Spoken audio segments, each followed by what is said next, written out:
Our guest today is Elizabeth Lindsey, a National Geographic Fellow and Explorer, a former Miss Hawaii. Around the world, human wisdom and culture are dying at an appalling pace, and Elizabeth Lindsey's mission is to preserve and protect them. As a child, we lived in a very small village on the north shore of Oahu, and they would go to the ocean and they would start to chant, and they planted by the moon cycles, and they fished according to the moon cycles, which you would understand in your culture. And I knew even as a child that there was something quite extraordinary that these women knew that much of the world didn't know. And then when I was 7 years old, they brought me into the circle and they sat me down. And this is what they said: someday the world will be mad, and they will lack wisdom, and they will have forgotten their wisdom. And it will take the knowledge and the traditions from the far edges of the world to keep the world in balance. And so they predicted, even as young as I was at 7, that someday I would go far away to keep the voices of the ancestors alive. As Miss Hawaii, I ended up being an ambassador of the state, and at 21 I went around the world 3 times. And I started to understand that by being out in the world, there's so much commonality.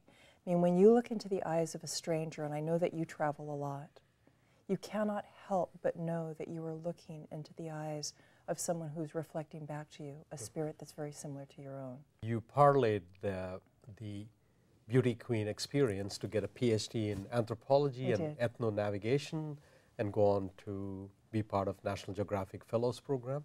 You have discovered that a lot of human wisdom is dying every single day. Yes. Like, give me an example of well, what we lose on average a language every 2 weeks. Every 2 weeks? Every 2 weeks. And people don't realize that, because when an elder dies, it's not only the language that we're losing, but the code that's embedded in them, their codes of knowing, the stories, the traditions. When each of these elders die, it's generations of cumulative wisdom that we are losing. We think in the West that we have these answers that are quantifiable and measurable. But I am with teachers like my mentor in Micronesia, Maupiailuk, who was considered the greatest non-instrument navigator in the world. He could sail thousands of miles of open ocean without the use of instruments, just using the rising and setting of stars and the patterns on the ocean and the flight patterns of particular birds. And he had a science and a technology that inspired GPS. So we use GPS, and we don't even look at the source or the origin of that. So when we say, well, what is the relevance of this ancient or ancestral wisdom? Yet we're using technology that was inspired by them. In my life, the richest parts of my life have been that I have had the greatest teachers in the world, and Mao is one of the top of that list. If you can imagine being with someone who can teach you the subtlest changes of the horizon in order to predict tidal waves 4 days in advance. We currently don't have technology that can do that. But a man who observes, because that is one of the ways that they survive on their small islands, is inherent to keeping a culture safe. If we had the capability of marrying, and I believe that we do, marrying the best that technology has to offer with the solidity of wisdom and the stability of wisdom, we would have such a potency, you know, and the legacy that we would pass on to future generations would be immense. The island is called Satawal in Micronesia. Satawal, And it was interesting, because I didn't realize before I was starting to prepare for this expedition that no one from the National Geographic had ever been there. And my commitment to their community, as with every community, is that we will keep intact for their descendants whatever knowledge these elders want to share with us. What happened on that island is that the women took care of me, and the men took care of my crew of 6 men. What I saw there absolutely changed my life. It was so profound. There were no mirrors.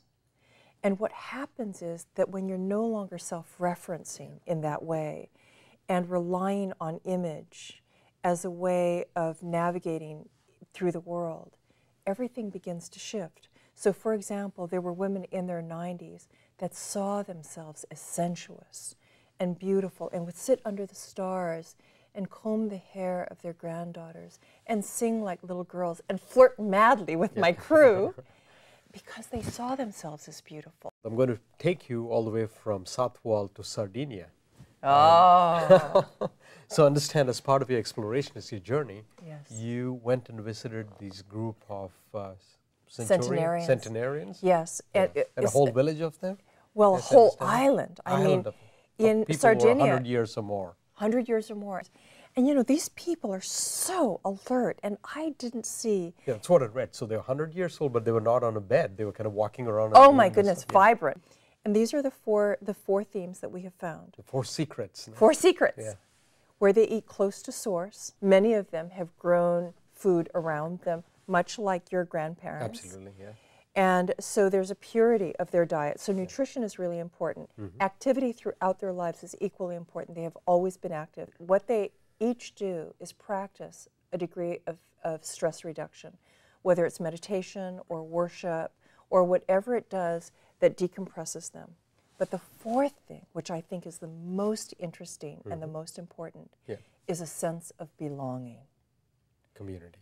Community. What we're trying to do is cultivate and encourage and inspire other people to go into their communities, into their families, and record using any kind of device. To me, it's this intersection, the timing of this great passion and a need that I know that we must accomplish, of being able to record our stories for future generations.